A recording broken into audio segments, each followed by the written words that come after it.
Narcissists can be very predictable, and many of them follow predictable patterns of behavior. They can also trap us in predictable patterns of abuse. As difficult as it is to free ourselves from these cycles of abuse, I believe that this difficult journey can be made much easier once we understand the cycle and understand the part of the cycle that we may be stuck in. Welcome to Looking Behind the Mirror, where we explore narcissism and take our lives back as we make sense out of nonsense. As a quick disclaimer, everything I say is based on my opinions and my personal experiences. I'm not a professional, and if you're really struggling, I encourage you to seek professional help. I am providing links below for you.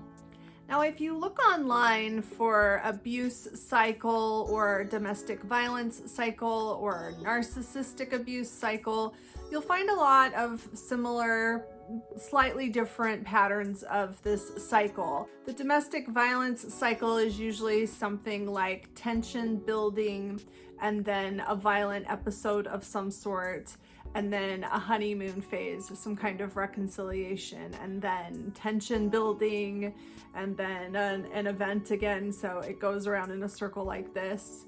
The narcissistic abuse cycle is idealization, devaluation, and discard.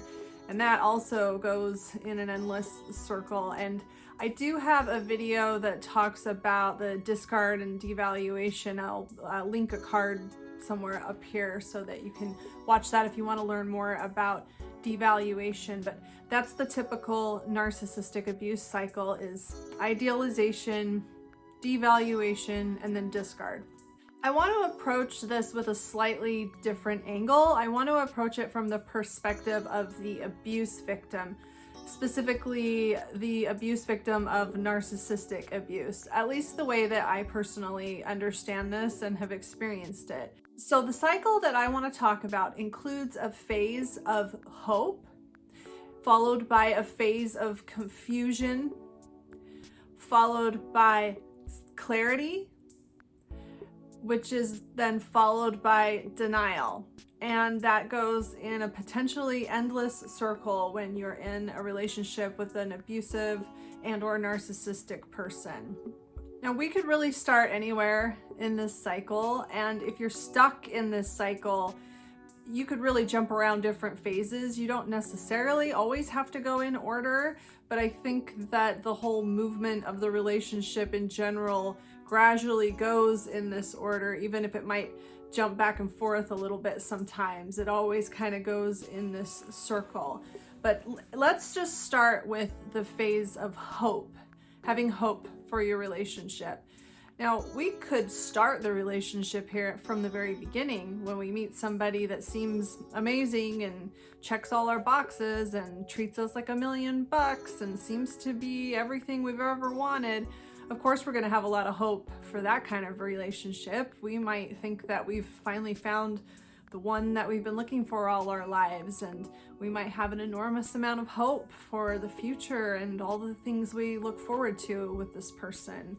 Of course, if this is your second or third or fourth trip around this cycle, the hope phase may be a little different. It may look something like, finally, I got through some really hard stuff, but it was all worth it. Everything's going to be great from now on. Or, I'm so glad I stuck it out. Boy, that was really hard to get through, but I'm really glad that I didn't give up. One thing that I experienced a lot is the thought of, what was I so upset about?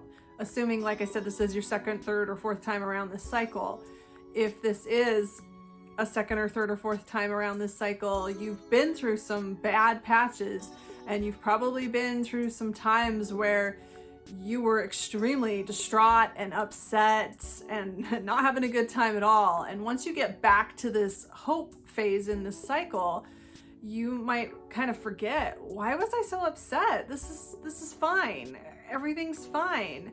boy, I sure made a big deal out of nothing. And you might be confused as to why you were ever even considering giving up or leaving this relationship. What was I thinking? This isn't that bad. Sadly, the hope phase is always going to be followed by a phase of confusion. And this is when those little problems start to creep back in. Or if this is your first time around this merry-go-round, this may be when you start to get those first glimpses of what lies in store for you, of what this person you're with is actually all about. The confusion phase can have you wondering things like, what did I do? Why is he or she so angry with me? How do I fix this? And what should I do? Should I leave? Should I stay with this person? Why are they treating me this way? Or everything was going so great. What went wrong? What am I doing wrong? Or in some relationships, you might be just extremely confused about what's going on. I mean, some narcissists might be cheating on you, or maybe hiding certain habits or illegal things they're doing. So you might not know where they are half the time, what they're doing, who they're with, what's going on, but you just have this constant feeling that something's not right, that you're missing something, and that can be very disorienting, very confusing. And anytime you try to get clarity from them, they just spin you around in circles, or they get angry at you, or they say things that don't make any sense, and you just get more confused the more clarity you try to gain from them. If this is your second or third or fourth time around this cycle and you reach this confusion phase again, you might be thinking things like, I thought we were done with this. I thought this person was never going to do this again. They promised me. Or am I imagining things? Is this really happening again? I thought we fixed this. Am I making a big deal out of nothing? Am I losing my mind? Am I going crazy? Have I been imagining this all along? Was I imagining all the problems that we had before this? And you might try to handle this confusion by saying things to yourself like, well, nobody's perfect. I mean, maybe he or she is just upset right now. Maybe they're just really stressed out. Maybe once they get that job they're looking for, or maybe once we're able to buy that house, or maybe once they get through this, whatever it is that's stressing them out, maybe that'll calm these problems down. Maybe we can fix this. Maybe this isn't as bad as I think it is. And you might start thinking things like, well, they say that relationships take work. I guess I just need to work at this. We just need to work at this. And just all kinds of things, but nothing ever really seems to ease this sense that something's very, very wrong. And I think the main reason that you stay so confused in this phase is because you don't really want to believe the truth. You believe in the hope that you had, and now reality is conflicting with that hope.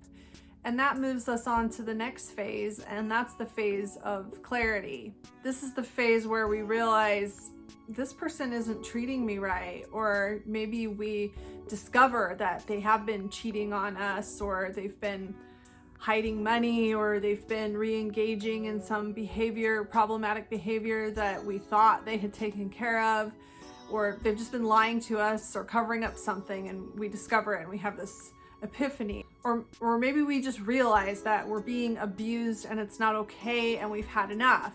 I know when I was stuck in this cycle, I would have little glimpses of clarity, but then I would sink right back into the confusion and or the hope phase. And these little glimpses of clarity would look like things like, I would think to myself, I would never talk to him the way he's talking to me. Why is it okay for him to treat me this way when I would never dream of treating him this way? But then I would just kind of shrug it off, because really I felt pretty helpless. I mean, I obviously couldn't do anything to make this guy treat me better. So really I had two choices. I could end the relationship, or I could shrug it off and just deal with it. Obviously, it's a lot easier to just shrug things off until you finally decide to do something about it.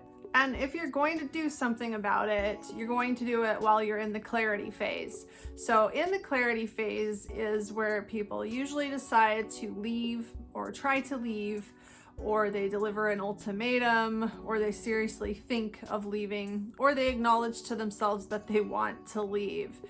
Ideally, this is a phase where you actually do leave, end the relationship, go no contact if you're able to, and never have anything to do with this person again. That's ideal, but it doesn't always work out that way. And when it doesn't work out so cleanly, we end up back in the denial phase. And the denial phase is where a narcissist will start to hoover us back into the relationship, because a narcissist does not want to lose control of the people that they've abused, of people that they've been able to control. They want to regain control, and they'll do just about anything to regain control. And most narcissists know us well enough by this point to know what buttons to push, to know where our weaknesses are and our vulnerabilities. Sometimes all it takes is for them to just start listening to us and maybe agreeing, or just apologizing, or finally doing the things that we've needed them to do all along. Or maybe sometimes all it takes is just for them to be a little nicer, and we think, oh my gosh, wait, maybe there's hope here. Maybe I don't need to give up on this. Maybe I don't need to leave. Maybe I was just overreacting. I can't give this person another chance. I can't give up now. And sometimes when we get to this denial phase, if we don't know any better, we might really believe, he finally gets it, or she finally gets it. And we might really just jump right into the hope phase, just completely believing that finally everything's great. Finally, this person's listening to us and everything's going to be fine from now on. Or when we're in this denial phase and we're being hoovered and we're being promised all these things that we've wanted, maybe we've learned a few things and we realize, I don't know if this person's really going to change, or if they really mean the things that they say. But many of us, if we're in a trauma bond, can be absolutely overwhelmed with the intense desire to reconcile, to try again. We might be absolutely plagued with obsessive thoughts of, what if I gave this person one more chance? What if this would be the one time that they finally do listen? What if they really mean it? What if they just need one more chance? And what if everything could be the way it was in the very beginning of the relationship? And I just gave up now? I can't give up if there's any chance that we might be able to get back to the way things were.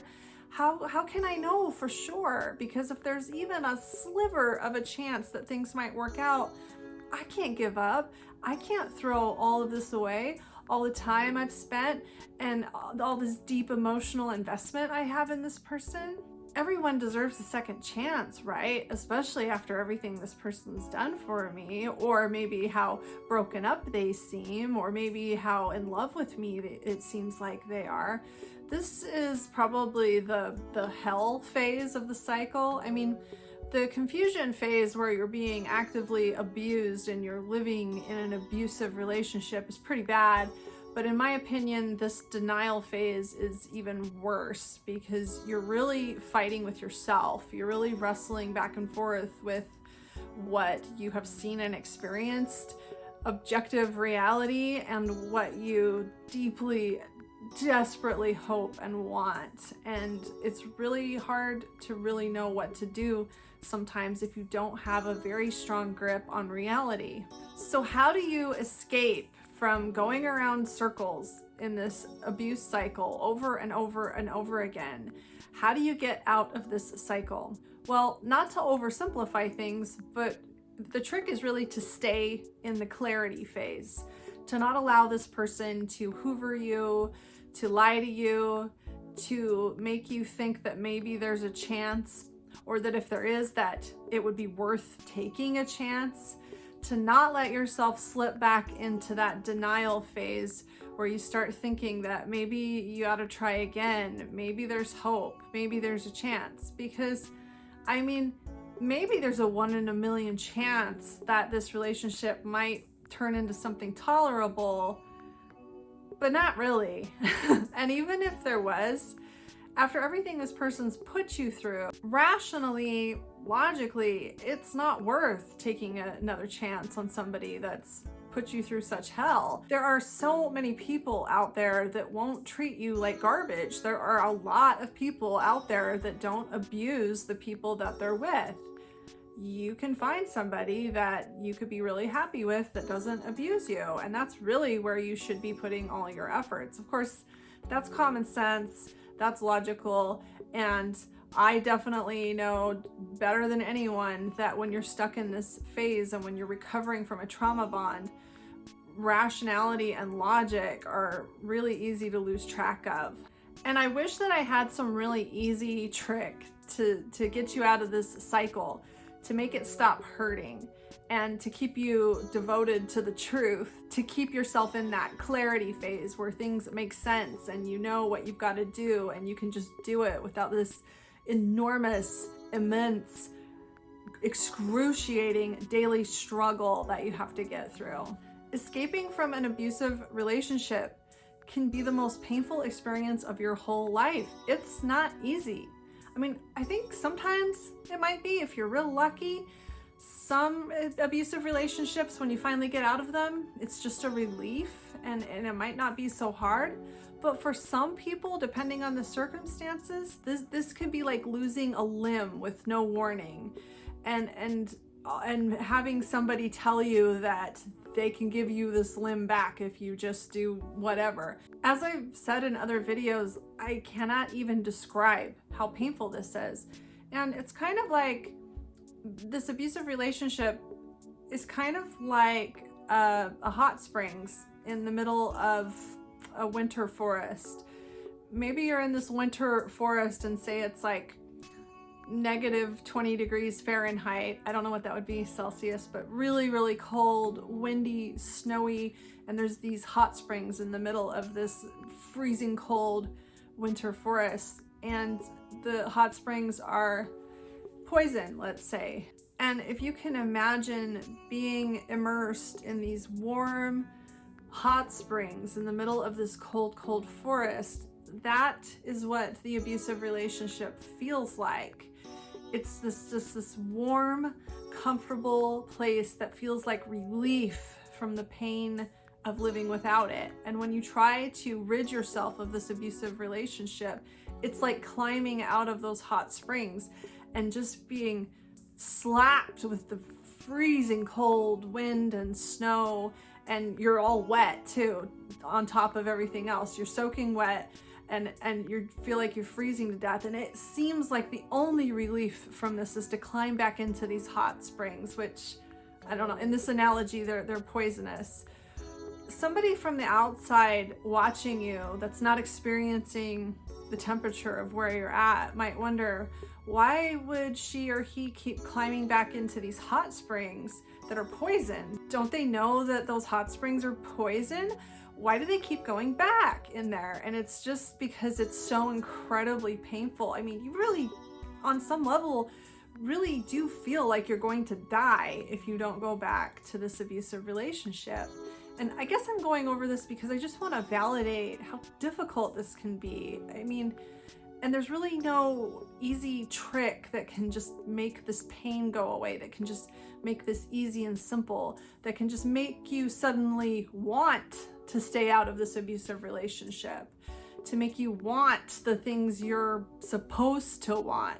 When I was going through this, I remember thinking many times that it was all about keeping a white knuckle grip on reality and constantly reminding myself that I did not want to be in an abusive relationship and that I did not want to give this person that had abused me any more of myself, and that people that actually care about you,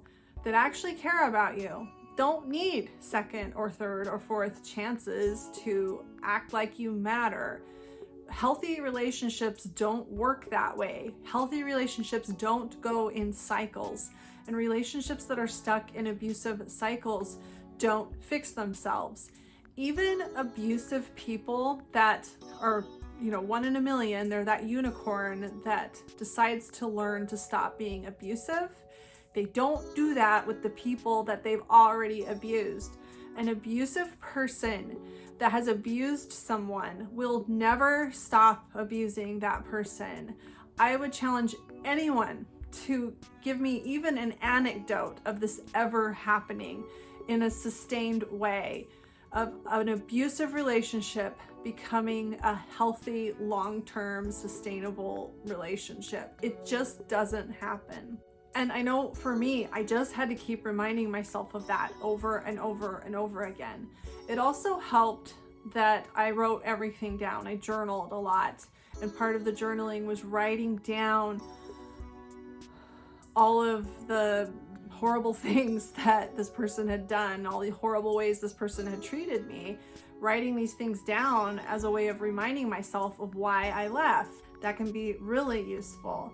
Meditation was also very useful as well. I did that nightly, and I feel like that kind of helped take the edge off. It kind of helped me to keep my sanity. And just in closing, I want to share a personal story of a camping trip I went on a few months after this particular relationship I'm talking about ended. I decided to go camping by myself because I like to go camping and I didn't have anybody to go with now, and I thought I'd go camping by myself.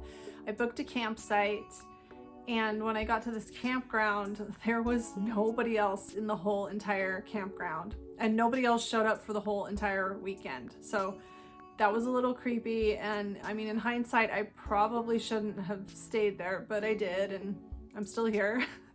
But I camped in this campsite, which not a soul was at for the weekend. And during this camping trip, I was really struggling. I was really reeling. I mean, this breakup and everything that I had been through was really all that I could think about. I mean, I was really obsessed over this. Anyone that's been through this understands. This was just something that was just haunting me, and it was just right over my shoulder in absolutely everything that I did. I remember sitting alone in this campsite, quite eerie at night, and I remember sitting by my campfire and actually kind of hoping that somehow he would just show up there, which, you know, he didn't know where I was, and there's no reason he would have shown up there. But this was just like where my mind was, just thinking like, wow, I really, really wish that he could just show up and that he could just be here. Wouldn't that be nice? And I was kind of just hoping and hoping that could happen, even though I knew there was no way that could ever happen. And at the same time, this was a time when I was very, very stubbornly sticking to no contact, even though this person was emailing me, texting me, sending me voicemails, writing letters to my family members, having his friends call me, and who knows what else. He was really basically stalking me and hoovering me. And so I was avoiding him and I was sticking to no contact, and yet at the same time, here was this part of me that secretly hoped that he would just show up. So that was a really, really difficult period of my life. And during this camping trip, I had to use the bathroom. They had some outhouses there at the campground, and I was walking down the little dirt road that people could drive their cars in if anybody else had been there but me. And I remember kind of imagining to myself that maybe a year or two down the road, I would be better, that I would feel better, that I would get through this phase of my life, and that this struggle would be worth it if I just stuck to my guns, if I just held on and did not break no contact, that I could get through this, and that I would look back and thank myself. And I kind of had this spiritual experience where I channeled my future self, and I thanked myself. I thanked that person that was in so much pain there at that campsite, and I said, thank you. Thank you for sticking to your guns. Thank you for not going back. Thank you for all of this pain that you're enduring right now. Thank you for not giving up. Thank you for doing all of the hard work that you have to do in order to give me what I have now, in order to give me the freedom that I have now. Thank you for fighting for yourself. And I just want anyone out there that's struggling with this to know that I am in that place now. That is me. And I do look back at that person that was struggling so much, and I do thank her. I thank her for holding on to reality as hard as it was, and for staying in the clarity phase of the abuse cycle until it gradually got a little easier day by day to stay there. I know that this can be indescribably difficult, but I want you to know that you're the only one that can fight for yourself. You're the only one that can get through this for yourself, and that there is an end to it. It is worth it. It is worth the fight, and it's a fight that you can win. If you're looking for a way to support my channel and you've been considering professional therapy, BetterHelp is offering my listeners 10% off their first month of service if they sign up using the link below in my description. And if you sign up using the link below in my description, I will get a one-time commission. So that'll help me out, and it will help you out if that's something that you're interested in doing. I hope this helps. If you like this video, give it a thumbs up and comment below any ideas you have for me for future videos. And don't forget to subscribe to my channel if you like this video and would like to see more like it in the future.